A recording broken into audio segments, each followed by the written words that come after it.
Hi friends, అందరికీ నమస్కారం.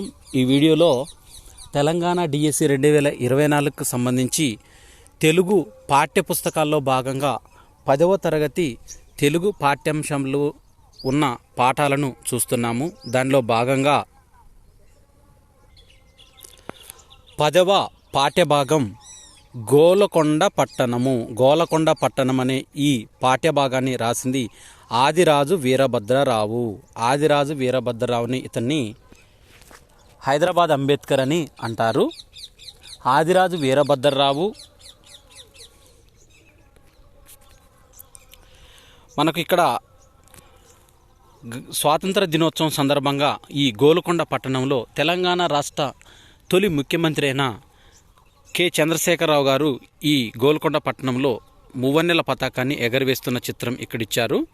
ఈ పాఠ్యభాగ ఉద్దేశం చూసినట్టయితే తెలంగాణలో చారిత్రక కట్టడాలకు కొదవలేదు. వీటిలో గోలకొండ ఘనమైన చారిత్రక ప్రాధాన్యమని సంతరించుకుంది.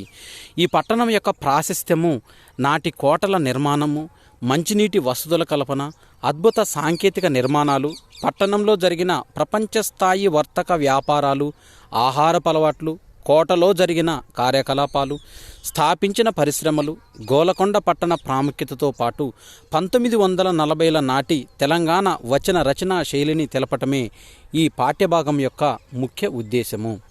ఇక పాఠ్యభాగ వివరాల్లోకి వెళ్ళినట్టయితే ఈ పాఠ్యం మనకు వ్యాస ప్రక్రియకు చెందింది. గోలకొండ పట్టణం అనే ఈ పాఠ్యభాగం వ్యాస ప్రక్రియలో అసలు వ్యాసం అంటే వివరించి చెప్పడము వ్యాసం అంటాము.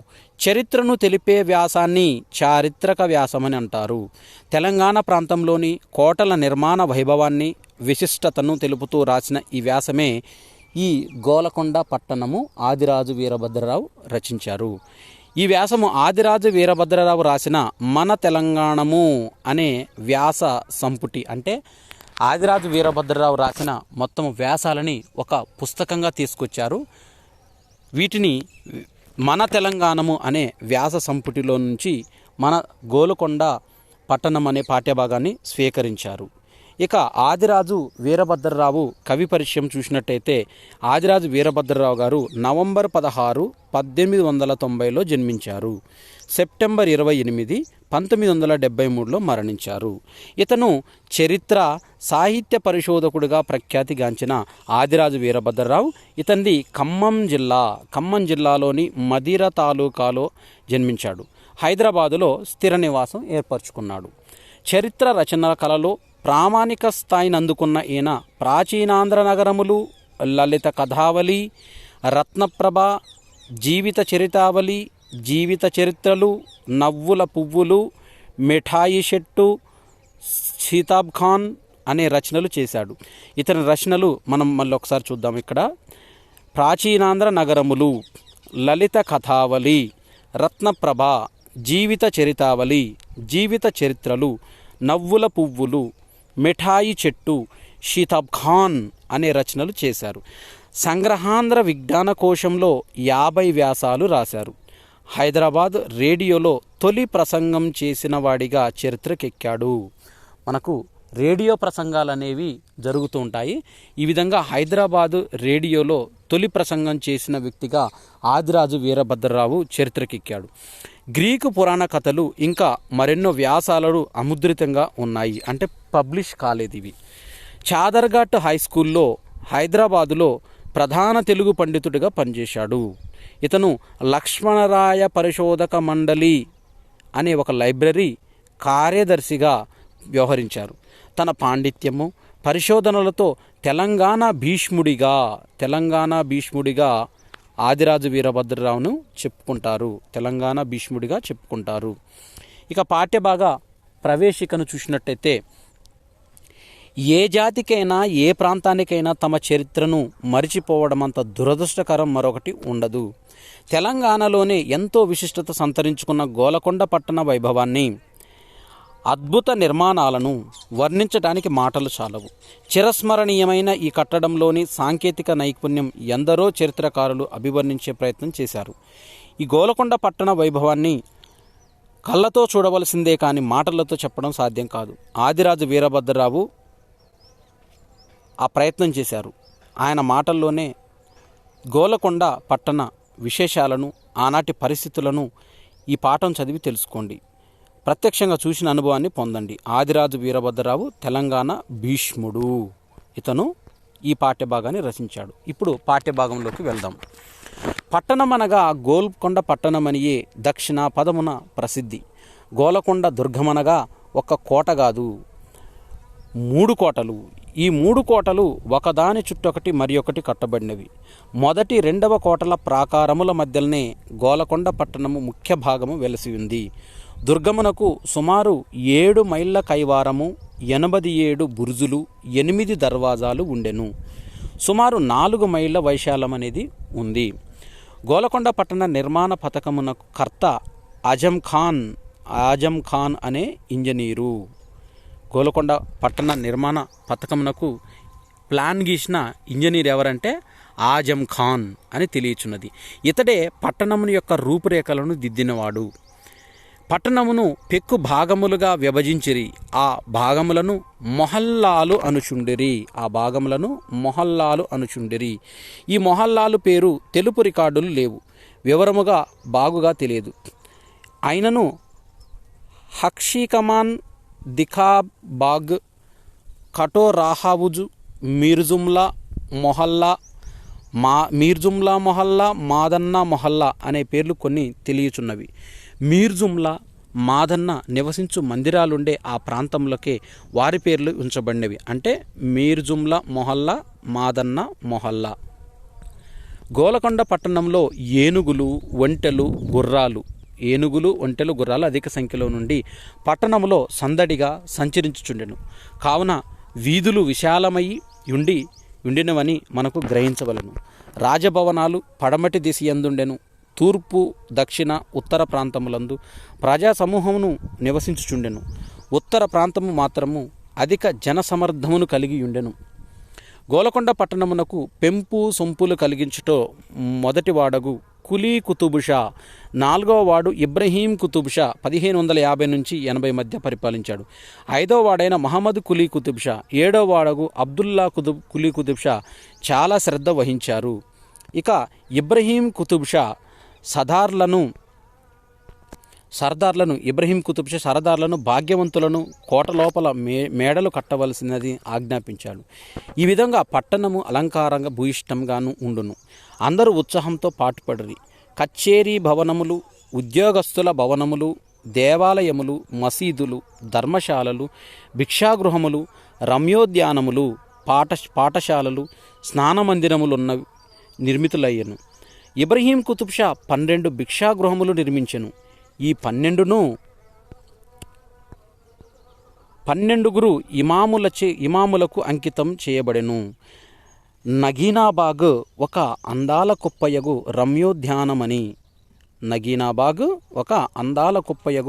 రమ్యోద్యానమని, షాహీ మహాలును అను రాజహర్మ్యములు ఆనాటి ఇంజనీర్ల ప్రతిభకు ప్రకాశవంతములకు ఉదాహరణలు.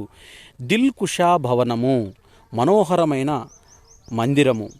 ఈ మందిరము నందే పారశీక దేశపు రాయబారికిని అతని అనుచర వర్గమునకు బస చేయుటకు ఏర్పాటు చేయబడును. యుద్ధభటులకు ప్రత్యేకంగా 2 బారకాసులుండెను. 2 ప్రాకారముల మధ్య నొకటియు, పర్వత శిఖరమునందు మరొకటియు బారకాసులు ఉండెను. గోలకొండ పట్టణంలో ఉద్యానవన నిర్మాణమునందు విలక్షణమైన ఆకర్షణీయమైన వట్టివి మిద్దెల మీది తోటలు, రూఫ్ గార్డెన్స్, భవనముల పైభాగం ఎంతో నైపుణ్యంతో రూపురేఖలు దిద్ది తీర్చి రమ్యోద్యానములను మనోహరముగా నిర్మించినారు. ఈ ఉద్యానవనమునకు నీటిని సప్లై చేయి విధానము, అందులో నీటి కాలువలు, జలాశయములు, కేళాకూలులు, జలపాతములు అచ్చెరువు గొలుపుచుండెను. ఈ అంతరాల నందనవనమున బాబిలోనియాలో అత్యంత ప్రాచీన కాలము నుండెను. భారత భూమిలో ఏకైక దృశ్యముగా గోల్కొండ పట్టణములోనే ఉండెను. ముజ్ను బురుజుకు వాయువ్య దిశయందు దొడ్డ బాల్బోవా వృక్షమొకటి ఉండెను. దీని స్కందపు కైవారము 80 అడుగులుండెను. ఈ బాల్బోవా వృక్షము యొక్క కైవారం 80 అడుగులు ఉంది. ఆ చెట్టు యొక్క పాదమునందలి త్వరలో ఒక గుండ్రని బల్ల, దాని చుట్టూ 4 కుర్చీలు వేసుకొని నలుగురు కూర్చుండి ఉపాహారము పుచ్చుకొనుటకు వీలగునంత విశాలమ ప్రదేశము. అంటే ఆ చెట్టు దగ్గర 4 కుర్చీలు వేసుకొని కూర్చొని టిఫిన్ చేసేంత విశాలంగా ఉందంట. ఆ తొర్ర గదిలోనికి గాలి వెలుతురు కూడా చక్కగా ప్రసరించుచుండెను. ఈ చెట్టును సుల్తాన్ అబ్దుల్లా కుతుబ్ షా ఎక్కడి నుంచి తెప్పించాడు? ఇది ఆఫ్రికా నుంచి తెప్పించాడట. కటోరా హవుజు అనున్నది ఒక జలాశయం. దీంట్లో జలాశయం పేరు ఇక్కడ లెసన్ మధ్యలో నుంచి బిట్స్ అడుగుతారు కాబట్టి ఇవి మనం గుర్తుపెట్టుకోవాలి. సుల్తాన్ అబ్దుల్లా కుతుబ్ షా ఈ చెట్టును ఎక్కడి నుంచి తెచ్చాడంటే ఆఫ్రికా నుంచి తెప్పించాడు. ఇక్కడ ఉన్న జలాశయం పేరు ఏంటంటే కటోరా హవుజు అనేది జలాశయం. ఈ కటోరా హవుజు ప్రాంతమే వేసవి కాలంలో గొప్ప గొప్ప వారికి విరహభూమిగా ఉండెను.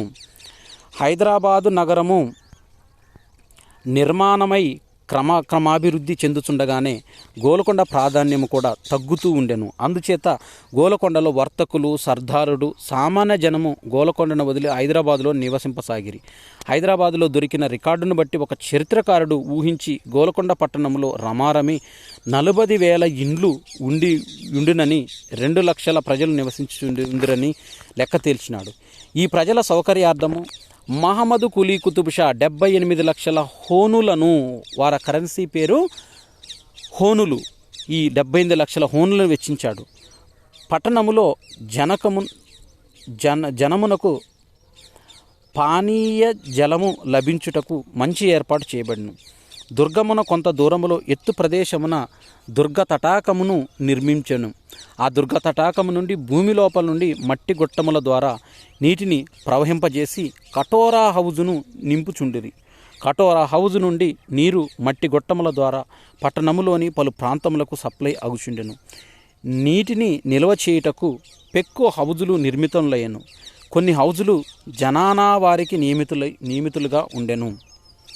ఇక రాజుగారి హర్మ్యమును చేరవలనంటే 12 ద్వారములు, మనకు 12 ఎంట్రీస్ ఉంటాయి, 12 ద్వారములు దాటవలసి ఉండెను. ఉమ్రావుల యొక్క పెద్ద అధికారుల యొక్క మందిరములన్నీ చాలా వరకు లోపలి కోటలోనే నుండెను. గొప్పవారికి గోలకొండ ఎందును బాగానగరమునందును మందిరములుండుచుండెను. పట్టణములోని బజార్లలో చిల్లర వస్తువులు, తినుబండారములు, విలాస వస్తువులు, నగలు, నాణెములు విరివిగా అమ్మబడుచుండెను. గోలకొండ పట్టణములో వణిక్ పుంగవులు విదేశములతో వర్తకం చేయుచు కుబేర రసములై ఉండెను. అప్పుడు పట్టణములో దొరకని వస్తువే లేకుండెను. వజ్రాలకు గోలకొండ కోట పుట్టినిల్లే కదా.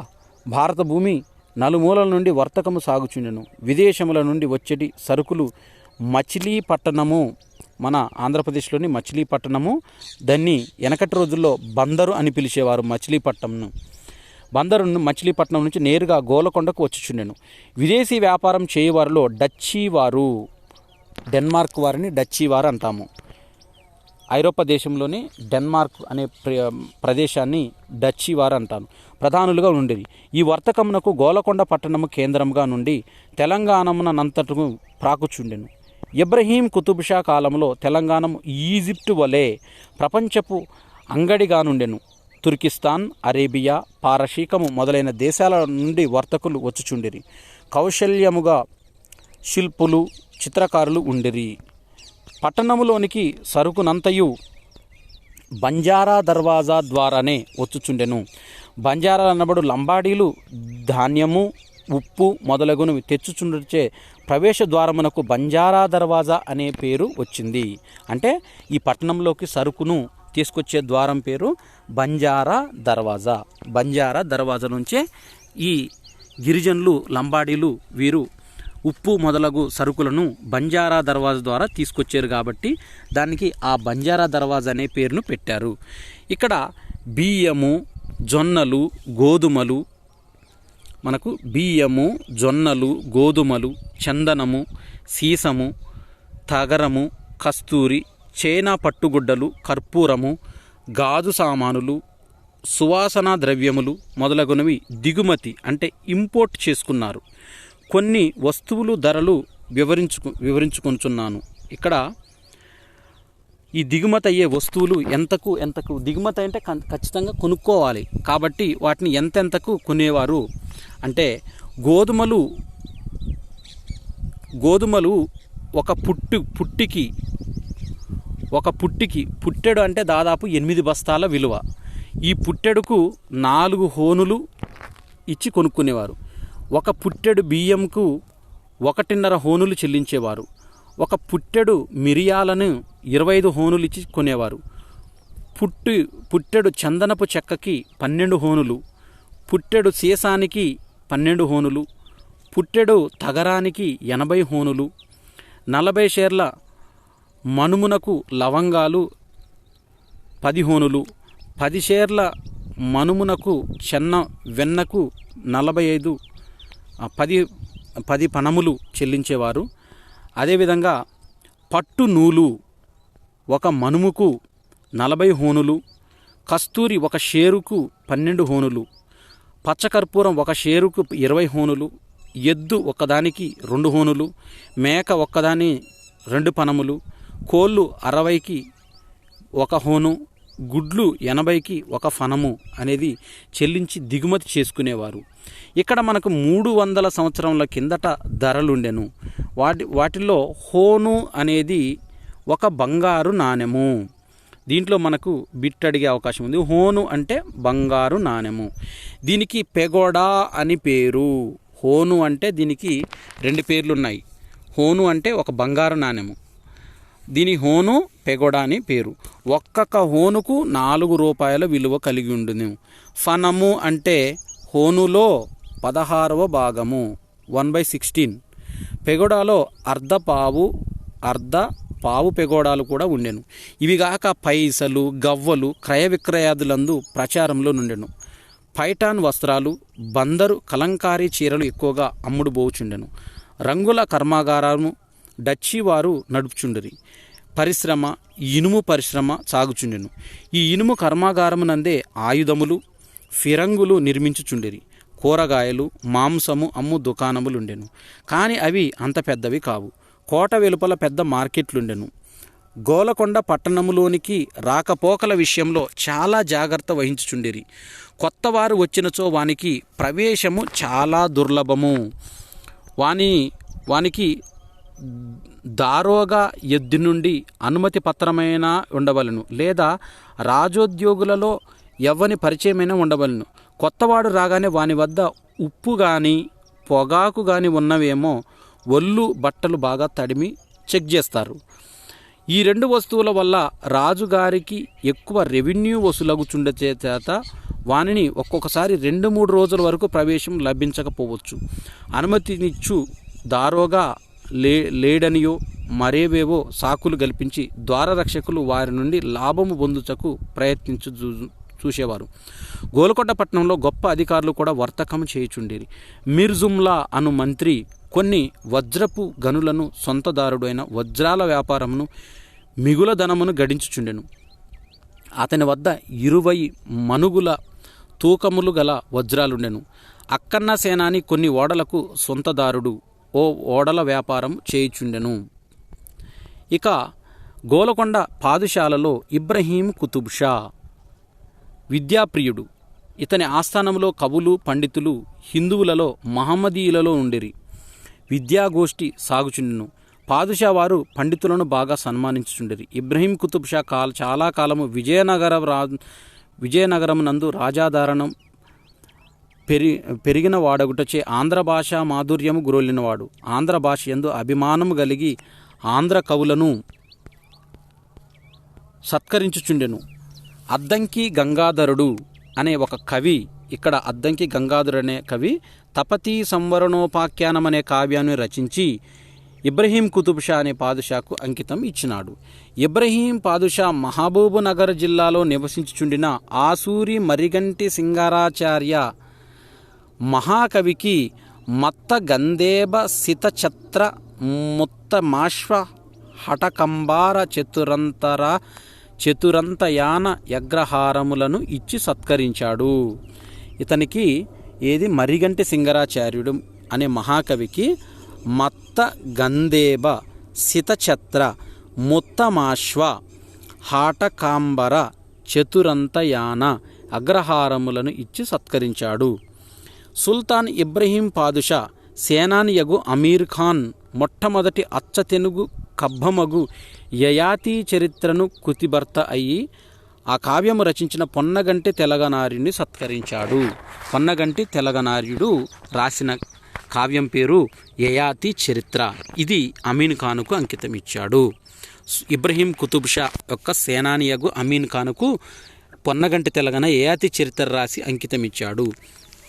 7వ పాదుషా అగు అబ్దుల్లా పాదుషా బ్రాహ్మణ భక్తి కలవాడు. ఇతని చుట్టూను ఎల్లప్పుడూ బ్రాహ్మణులు పరివేష్టించి ఉండేవారు. ఈ బ్రాహ్మణుల సలహా ప్రకారము రాజుగారు నడుచుకుంటుండిరి. ఇతను విజ్ఞాన శాస్త్రము, లలిత కళలు, వాంగ్మయము వృద్ధి చేయుటకు ప్రయత్నించును. అందుచే దేశ విదేశాల్లో విద్వాంసులు ఇతని ఆస్థానమునకు వచ్చిచుండిరి. లోపలి కోటలో ఉత్తర భాగమునందు జింకల వనము ఒకటి ఉండెను. ఈ జింకల గుంపును ఎవరు కొట్టకూడదు, బాధించకూడదు అని రాజాజ్ఞ ఉండెను. ఈ జింకల వనం ఎక్కడుంది? ఈ కోట భాగంలో ఉత్తర భాగంలో ఉంది. పట్టణంలో ద్రాక్ష తోటలు పెక్కు ఉండెను. ద్రాక్షలు జనవరి, ఫిబ్రవరి, మార్చి, ఏప్రిల్ నెలల్లో పక్కమునకు వచ్చును. ద్రాక్షలకు మంచిగా దోహదము చేయుదురు. ఆ ద్రాక్ష పళ్ళ నుండి ద్రాక్ష సవము తయారు చేసి త్రాగుచుండిరి. అశేష జనమునకు తాటికల్లు ప్రీతికరముగా పానీయముగా ఉండెను. గోల్కొండ పట్టణంలో 1589 ప్రాంతంలో మహమ్మారి పీడ సంభవించెను. లెక్కలేనంత మంది మరణించిరి. చివరకు కొందరు సాధువులు పీర్ల పంజాలు, తాబూతులు పట్టుకొని భజనలతో ఊరేగిరి. తత్ఫలితంగా ఆ మహమ్మారి పీడ వదిలను. తత్ జ్ఞాపక చిహ్నంగా కృతజ్ఞతా సూచకముగా మహమ్మద్ కులీ కుతుబ్ షా పాదుషా వారు 1591 సంవత్సరమున హైదరాబాదు తాబూతు ఆకారమున చార్మినారు నిర్మాణమును నిర్మించారు. ఉమ్రావులు బంజారుల యందు బోబుట చాలా పటాటోపమును నుండుచుండెను. ఒక ఉమ్రాము బయలుదేరితే ముందు 1-2 ఏనుగులు పోవును. వీటి మీద ధ్వజములు పట్టుకొని 3 భటులు కూర్చుందురు. తర్వాత అస్త్ర శస్త్రాదులు ధరించిన 50-60 మంది భటులు అశ్వారూఢులై పోవుదురు. వీరి వెనక గుర్రాల మీద కూర్చుండి బాకాలూదుచు సన్నాయి బాడుచు కొందరు బయలుదేరుదురు. వీరి వెనక ఉమ్రావు అశ్వారూఢుడై వచ్చును. ఇతనికి అంగరక్షకులుగా 30-40 మంది పదాతి వర్గముండును. కొందరు ఉమ్రావులకు సూరటి విసురుచుండురు. ఒకడు గొడుగు పట్టును, ఇంకొకడు హుక్కా పట్టుకొని వచ్చుచుండును. ఒకడు కావడిలో జలపూర్ణ కుంభములను పట్టుకొని వచ్చును. తర్వాత ఒక పల్లకిని 4 మోసుకొని వచ్చుచుందురు. భుజాలు మార్చుకోవడానికి 2 బోయిలు విడిగా నుందురు. వీరందరికీ చివర 1-2 ఒంటెలు బయలుదేరును. ఒంటెల మీద కూర్చున్న భటులు తప్పెటలు వాయించుచుండురు.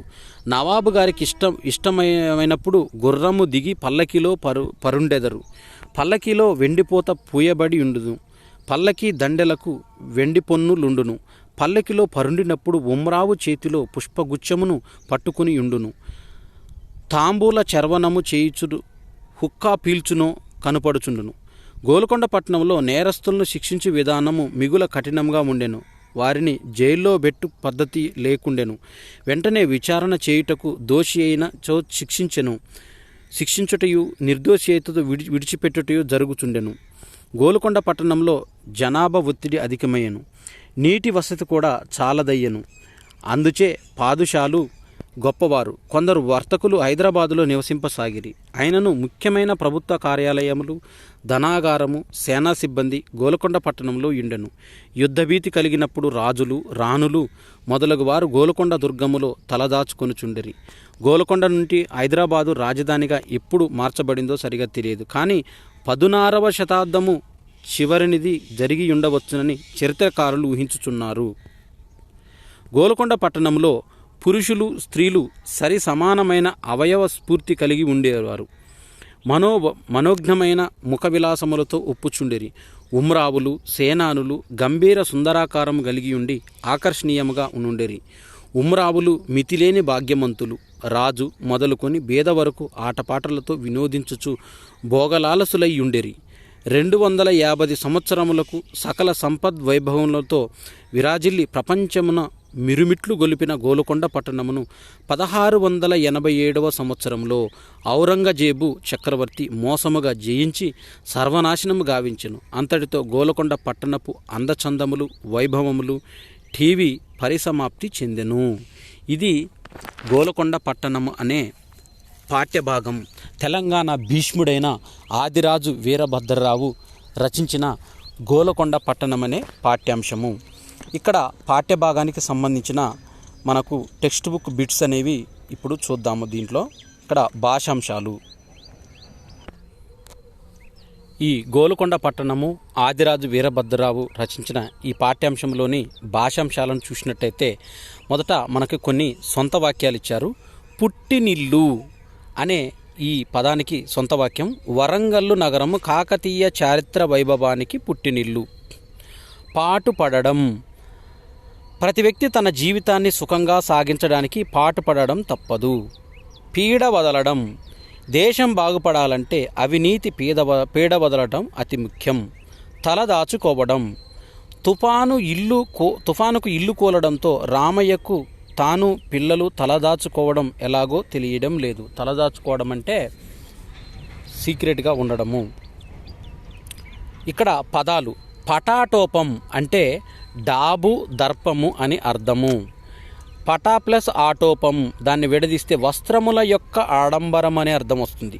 తమ గొప్పతనాన్ని గర్వాన్ని డాబును వస్త్రముల ధారణ ద్వారా ప్రదర్శించడం అని భావము.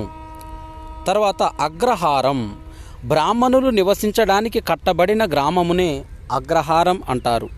బ్రాహ్మణుల కోసం పన్నులు మొదలైనవి కట్టనవసరం లేకుండా రాజులచే దానం ఇవ్వబడిన భూమిని కూడా అగ్రహారమని అంటారు. బంజారా దర్వాజా, ఇక్కడ బంజారా దర్వాజా అంటే గోలకొండ పట్టణంలో బంజారాలు అని పిలువబడే లంబాడీలు ధాన్యము ఉప్పు మొదలైనవి వాటిని గోలకొండ కోటలోనికి తెచ్చే ప్రవేశ ద్వారాన్ని బంజారా దర్వాజా అని పిలుస్తారు. ధర్మశాల, ధర్మము కొరకు అన్నము మొదలైనవి దానం చేయడానికి కట్టిన ఇల్లు, దీనినే సత్రము అని అంటారు. దీనిలో యాత్రికులు ఉచితంగా నివసిస్తారు. ఇక ఈ పాఠ్యాంశానికి సంబంధించిన వ్యాకరణాంశాలు. దీంట్లో సంధి పదాలను ఇచ్చారు. సంధి అంటే పూర్వపరస్వరాలకు పరస్వరం ఏకాదేశమగుటను సంధి అంటారు. దీంట్లో పండుగ దినాలలో దేవాలయాలు భక్తులతో కిటకిటలాడుతున్నాయి. దేవాలయము దేవా ప్లస్ ఆలయం అంటే దీర్ఘం వచ్చింది కాబట్టి ఇక్కడ సవర్ణ దీర్ఘ సంధి. మధురలో రమ్యోద్యానములు చూపరులను మనస్సులను ఆకట్టుకుంటున్నాయి. రమ్య ప్లస్ ఉద్యానములు రమ్యోద్యానములు అనేవి గుణసంధి. ఛత్రపతి శివాజీ అశ్వారూఢుడు అయి శత్రువులను సంహరించాడు. అశ్వా ఇక్కడ దీర్ఘం వచ్చింది కాబట్టి ఇది సవర్ణ దీర్ఘ సంధి. రాజాజ్ఞ, రాజాజ్ఞ లేనిదే ఏ కార్యాలు జరపవు. రాజాజ్ఞ ఇక్కడ జాకు దీర్ఘం వచ్చింది కాబట్టి ఇది సవర్ణ దీర్ఘ సంధి. బహువ్రీహి సమాసము, ఇక్కడ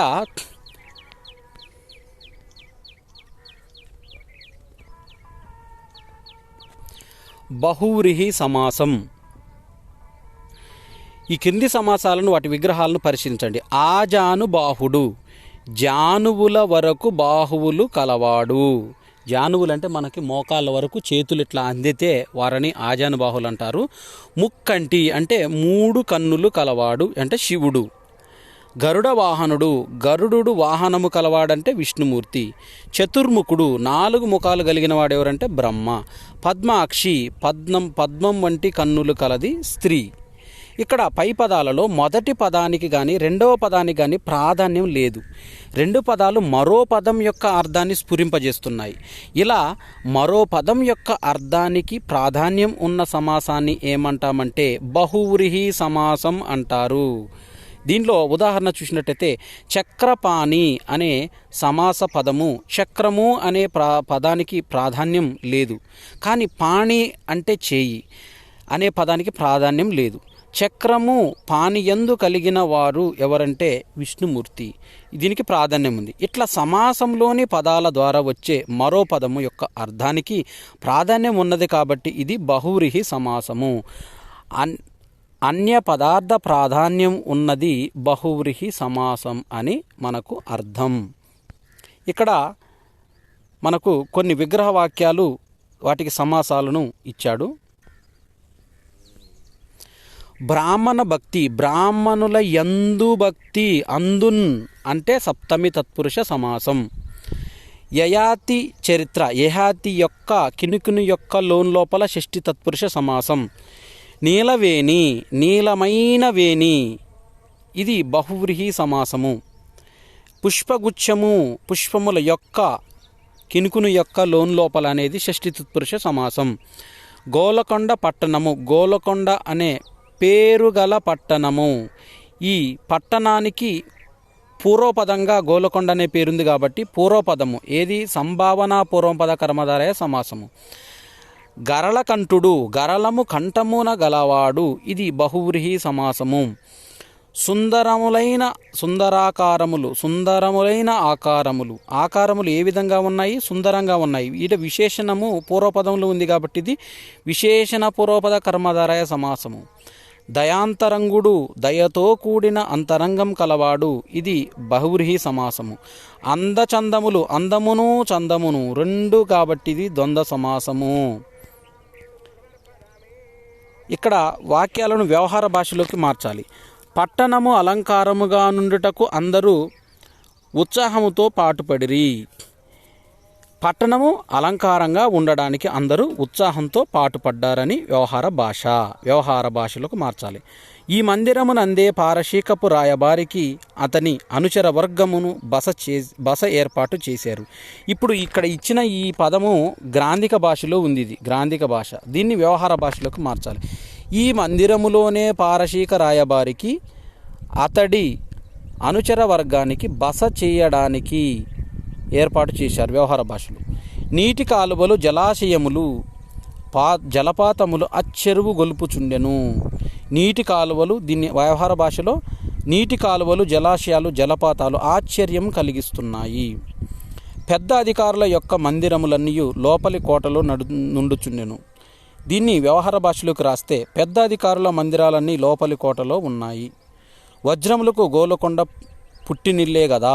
దీని వ్యవహార భాషలో వజ్రాలకు గోలకొండ పుట్టిల్లే కదా. పట్టణములోనికి సరుకంతయు బంజారా దర్వాజా ద్వారానే వచ్చుచుండును. ఇది వ్యవహార భాషలో దీన్ని పట్టణంలోకి సరుకంత బంజారా దర్వాజా నుండే వస్తుంటుంది అని. ఇది వ్యాకరణంశాలు. ఇక దీంట్లో ప్రాజెక్టు పనిలో భాగంగా మీ జిల్లాలో వివిధ కోటల చిత్రాలు చూసి ప్రాచీన గుడి కట్టడం ఆధారంగా ఒక నివేదికను రాయమని అన్నాడు. ఇక్కడ మనకి వరంగల్ కోటకు సంబంధించిన కొంత సమాచారం ఇచ్చాడు.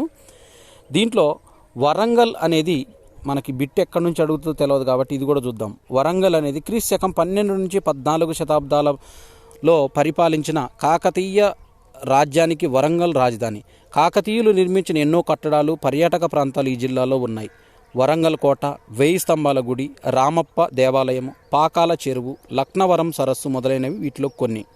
14వ శతాబ్దంలో ఢిల్లీ సుల్తాన్ల చేతిలో ఓడిపోవడంతో కాకతీయుల పాలన అంతమైంది.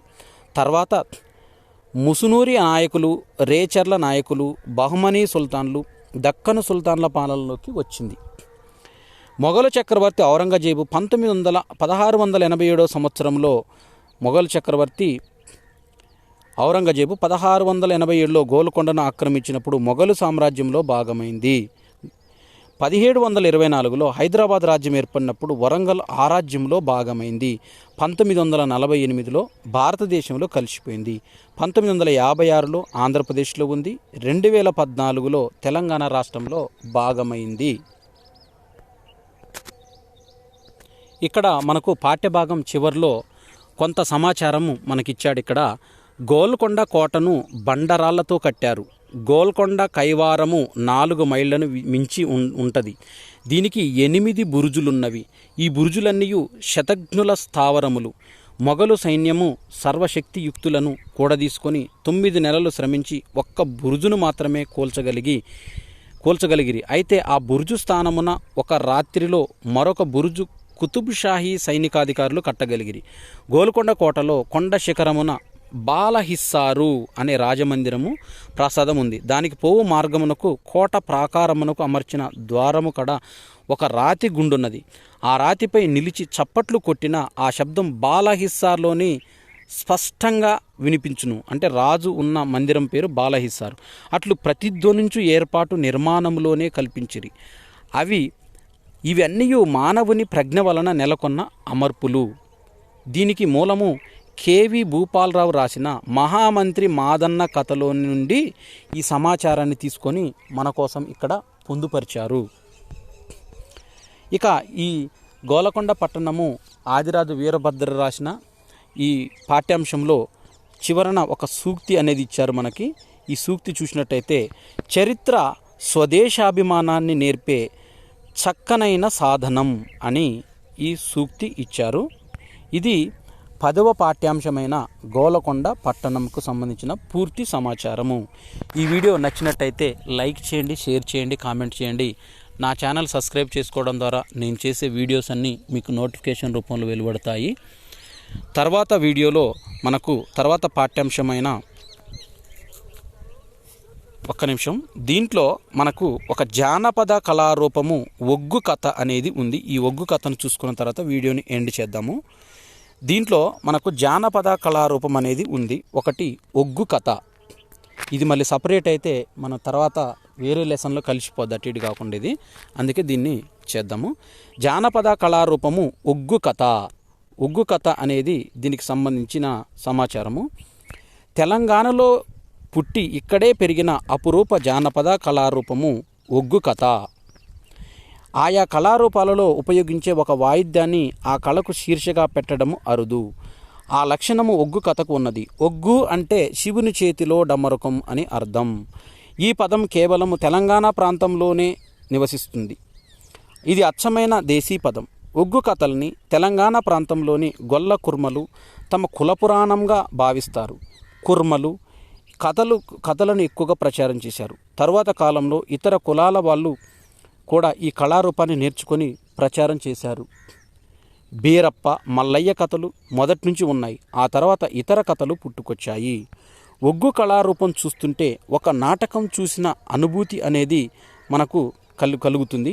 ఒక నాట్య కళను వీక్షించినంత ఆనందము, ఒక ప్రవచనము విన్నంత సంతృప్తి, ఒక సంగీత కచేరీలో దొరికేంత రసస్వాదన లభిస్తుంది. ఒగ్గు కథా ప్రదర్శనకు ఉపయోగపడే వాయిద్యాల్లో ముఖ్యమైనది. తప్పకుండా ఉండాల్సిన ఒగ్గు. పలు సన్నివేశాల్లో తాళానికి అనుగుణంగా, సంఘటనలకు అనుగుణంగా వాయిస్తుంటారు. ఒగ్గు డోలు అన్ని వాయిద్యాల కల్లా పెద్దది, ముఖ్యమైనది. డోలు మోతతోనే కథ ప్రారంభమవుతుంది. గంభీరమైన ధ్వనిని చేస్తూ ప్రతి సన్నివేశంలో తప్పక మోగే వాయిద్యము డోలు.